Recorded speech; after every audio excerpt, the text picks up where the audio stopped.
Olá, amigos. Mais uma vez me encontro aqui. Estávamos falando, em outra ocasião, sobre o comer ou não comer a carne, ou as plantas, as verduras, utilizá-las as frutas, na nossa alimentação. Mais uma vez eu falo que isso depende de cada um de nós e não é ser de um momento para outro que a gente vai fazer as coisas de acordo com que tem que ser. É de uma maneira gradativa, que a gente vai entendendo, vai passando para o outro, né? E assim que vai. Hoje sou eu, amanhã vai ser meu vizinho, depois da manhã vai ser outro. Às vezes, eu não vou cair nessa, a pessoa fala, né? Mas não faz mal, amanhã será outro dia. Hoje eu vou falar sobre o vício de fumar e as suas consequências. Também torno a dizer que o que eu estou falando aqui são decorrentes de lições, de leituras, de aprendizado que a gente tem, lendo, estudando livros de autores muito eficientes e sábios. Então vamos ver o vício de fumar e as suas consequências futuras. O vício do fumo é um delito que a pessoa pratica para consigo mesma, por cujo motivo deve sofrer-lhe as consequências nefastas, tanto na saúde física como no perispírito, devido à quebra das leis naturais do mundo terreno e também das que regem o mundo astral, cujo efeito terá de sentir após a desencarnação.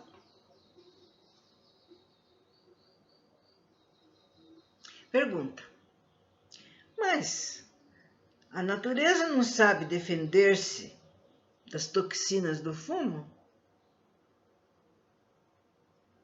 Ramatiz diz: se a natureza não soubesse defender-se tão sabiamente quando a criatura fuma o primeiro cigarro, é quase certo que esta tombaria irremediavelmente envenenada. Por isso, assim que a pessoa pratica a estultícia de se estrear no vício do fumo, o seu organismo lança mão das mais aflitivas e desesperadas recursos, que na tentativa de fazê-lo desistir, de sobrecarregar-se com excesso de nicotina mortal, como também ganhar tempo e neutralizar o veneno já inalado no primeiro trago. Primeiro fumo, né? Que a molecada fala. Na primeira, é só uma vez, eu só experimentei. E assim vai. Primeiro cigarrinho. Daí o motivo das náuseas, da salivação abundante, dos vômitos imediatos e coercitivos com o corpo, lança fora certa parte dos venenos já condensados no estômago pela queima do tabaco. Depois dessa expulsão urgente pela via bucal, surge os suores frios que, examinados em laboratórios, revelam conter várias substâncias perigosas que foram drenadas apressadamente pela eliminação sudorífica. Poderá produzir surtos desentéricos que elimina a carga tóxica e agressiva produzida pelo fumo. Se, porém, o indivíduo teima em se entregar ao vício do fumo, o seu organismo o pressente e o mobiliza outros recursos para constituir a sua defesa futura. Daí, o condicionamento gradativo e instintivo que se efetua pouco a pouco no indivíduo, permitindo-lhe mais tarde consumir grandes quantidades de cigarro sem se envenenar de imediato. Mas, em futuro, surgem outros efeitos das toxinas do fumo e que, de caráter agudo, dos primeiros envenenamentos, os transformam desapercebidamente em casos crônicos, no fumante inveterado, embora sob melhor controle do seu organismo contra venenos. Surge então dores de cabeça periódica, que realmente ou geralmente provém do monóxido de carbono.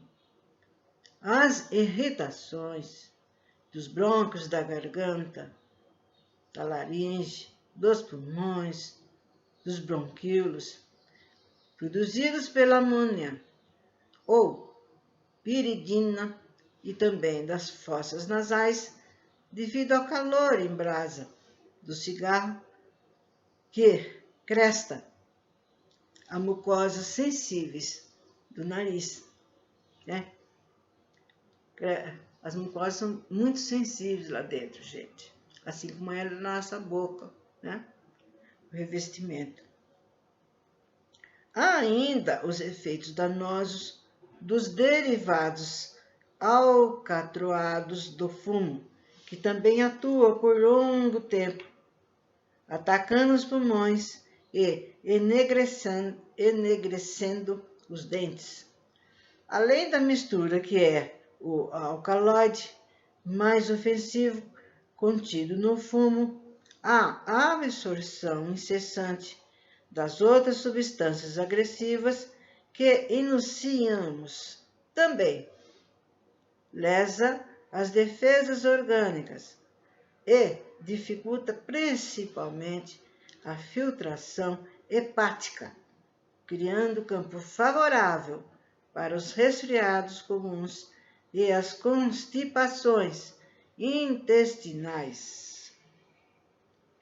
Mesmo a dispepsia tem no vício do fumo um dos seus principais agentes patogênicos, pois é através da saliva nicotizada que se perturba o metabolismo da produção e combinação dos sucos gástricos. A toxina do fumo agride também a delicada mucosa intestinal, minando-lhe as defesas e perturba as funções digestivas e dos fermentos enzimáticos. O veneno do fumo termina integrando-se na circulação sanguínea e passa a formar resíduos nocivos, constituindo-se como reserva prejudicial no organismo, cuja eliminação se torna demorada e dificultosa, porque o homem ainda se sobrecarrega de sais, condimentos e alcoolismo, que agravam o trabalho drenativo pelas vias emuncitórias. Assim, retarda-se a limpeza e a higiene do corpo, e o fumante jamais se apresenta completamente saudável, pois vive permanentemente assediado por um outro incômodo orgânico. Conviria que, em caso de envenenamento crônico mais grave, O fumante inveterado permanece algumas semanas em repouso e até sob jejum quase completa e alimentando-se à base de sucos, privando-se de condimentos e de sais. Do sal, né? Sal é um veneno para todo mundo mesmo. Então, tá falando que para a pessoa que quer largar de fumar, tá vendo que não dá certo, que tá prejudicando, ele tem que fazer igual, né, outras dietas que a gente faz. Que, principalmente quando a gente come uma coisa que intoxica, a gente faz um jejum mesmo de alimentação, né? Chás, bolachas de água e sal, determinadas caldos de verdura, de legumes, que alimenta, ele não vai sentir fraqueza e vai ajudando a eliminar as toxinas. É um trabalho de emergência em que o repouso, a pouca alimentação e a dieta de substâncias resistentes permite o aproveitamento total das funções dos órgãos de defesa e limpeza, drenando para fora do corpo os tóxicos nocivos do fumo. Então, ele fazendo essa dieta, esse jejum, ele vai verificando, gente, aos poucos que ele está melhorando, que ele está sentindo-se outro, né? Mas a gente sabe que não é todo mundo que obedece, que ouve, que teima em fumar, fala que não é nada, fala que não está fazendo mal nenhum, que ele tem, como é que fala? Que ele já tem uma problemática, que não é o fumo, que é outra coisa, né? Que é o vento, que é o tempo, um monte de coisa. Da hora que ele não quer largar, ele inventa 1001 coisa. O fumante inveterado vive com a faringe, a laringe, os brônquios, o estômago e os intestinos supercarregados de nicotina e de todos os derivados tóxicos do fumo, obrigando a sua natureza a permanente vigilância, a fim de poder manter em relato contacto com os fenômenos da vida física e exterior. A língua do tabagista pode ficar atrofiada pelos venenos de fumo que atingem as pupilas gustativas, devido à constante inalação do cigarro após cigarro. O fumo interpenetra todos os interstícios do corpo físico, fica-se em forma residual até que os rins, o fígado, a pele e o intestino possam eliminá-los satisfatoriamente. No entanto, isso se torna difícil, porque o fumante continua a alimentar o vício, saturando o organismo e enfraquecendo profundamente as suas defesas comuns contra as agressões microbianas ou de tóxicos de outra natureza e cada vez mais necessita de antitoxinas para combater o acréscimo dos venenos do tabaco.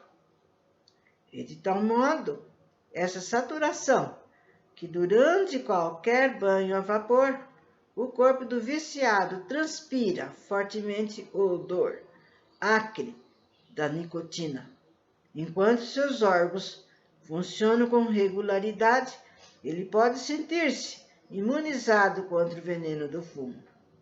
Mas assim que a natureza começa a ceder em suas defesas, devido ao excesso do tóxico, acentua-se a sua decadência física e predominam, então, a enfermidade incubada, como o tóxico do tabaco deprime fortemente certas pessoas e exige-lhes o máximo de defesa para debelarem a sua agressividade nervosa, elas emagrecem e atribuem, então, a sua natureza física pelo fato de fumarem. Isso daí eu já escutei, eu já vi.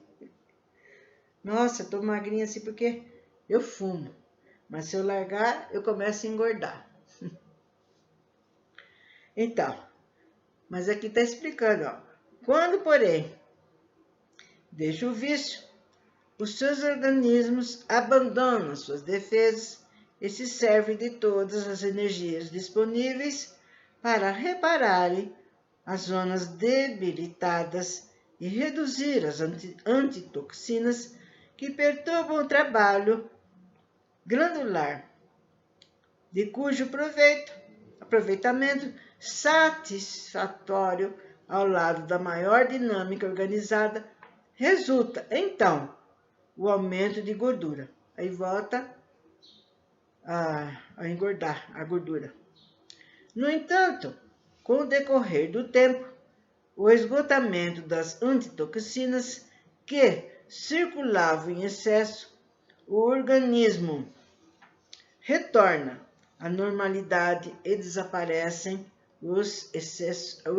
a excessiva gordura, voltando à forma física, ao seu tipo normal, biológico de antes de fumar.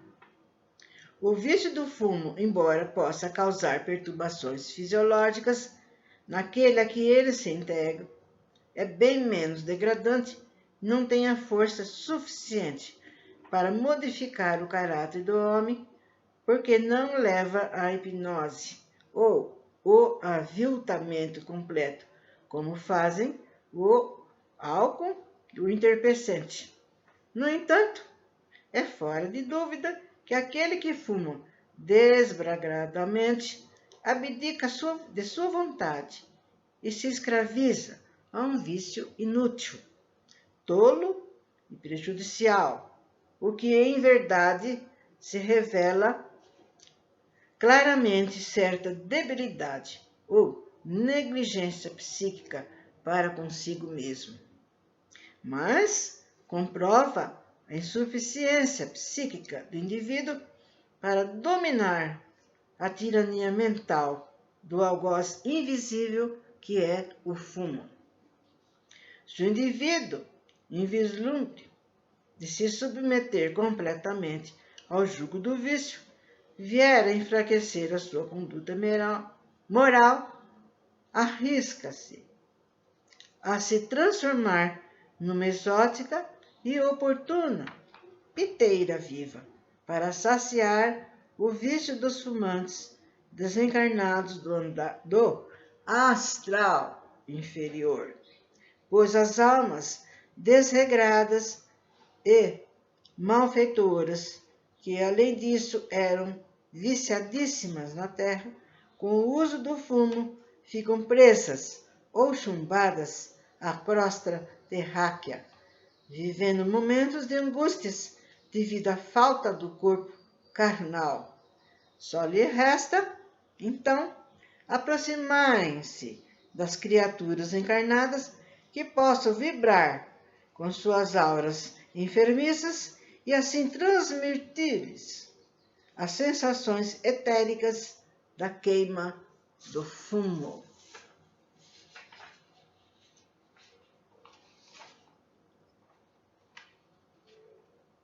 O que nós vamos pensar? Como nós sabemos que tem viciados fumantes e que esses viciados fumantes desencarnam, e quando passa para o lado espiritual, ele desesperadamente procura um cigarro. E como é que ele vai fumar lá no mundo espiritual, onde não tem nada disso? Então, o que acontece? Ele vai procurar no meio dos encarnados que tem esse vício. e ficam do lado dele, exalando, absorvendo, né? Aquele junto com o que está encarnado. E isso não é história, não é? É coisa verdadeira, gente. Coisa verdadeira. E ele não sai, não larga. É como um obsessor. Como se estivesse obsidiado, né? Ele não larga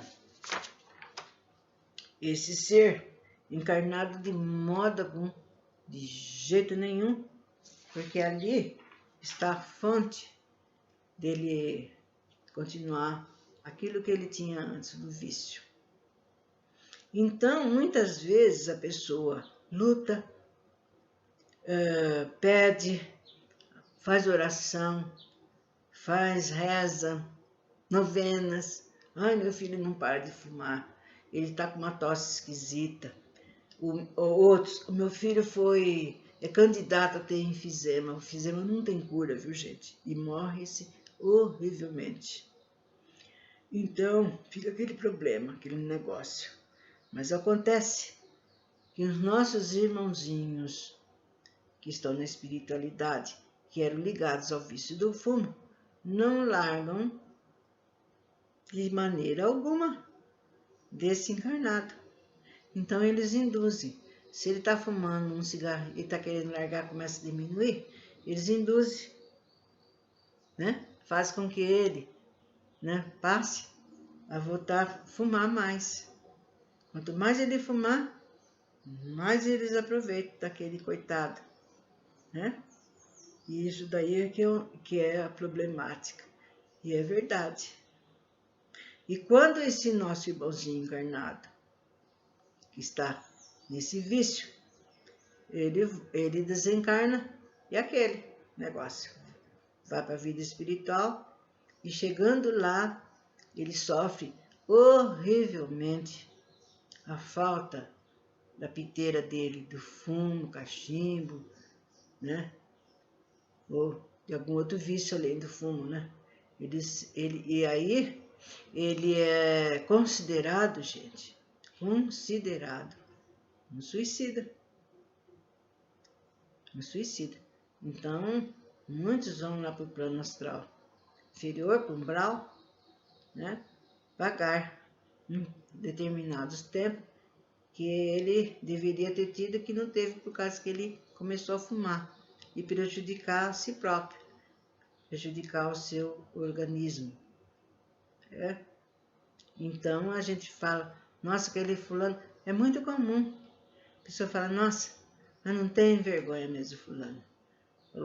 Falou para a mulher que ia largar do fumo, que está fumando aqui escondido aqui fora. Mas se ele falou, por que não larga? Devido a esses problemas. Às vezes não é tanto o vício que ele está, é que ele é induzido a fazer. E com isso ele volta outra vez. Então vocês estão vendo como é triste, como a gente... E é bom nós falarmos sobre isso, ver sobre isso, porque todos nós temos amigos, parentes, que gostam da sua fumacinha, né? Nossa, me sinto bem, esqueço da vida. Mas a vida pode esquecer dele também, né? Então, gente, até a próxima, onde nós continuaremos com esse tema que eu acho que é muito importante, porque envolve muita gente.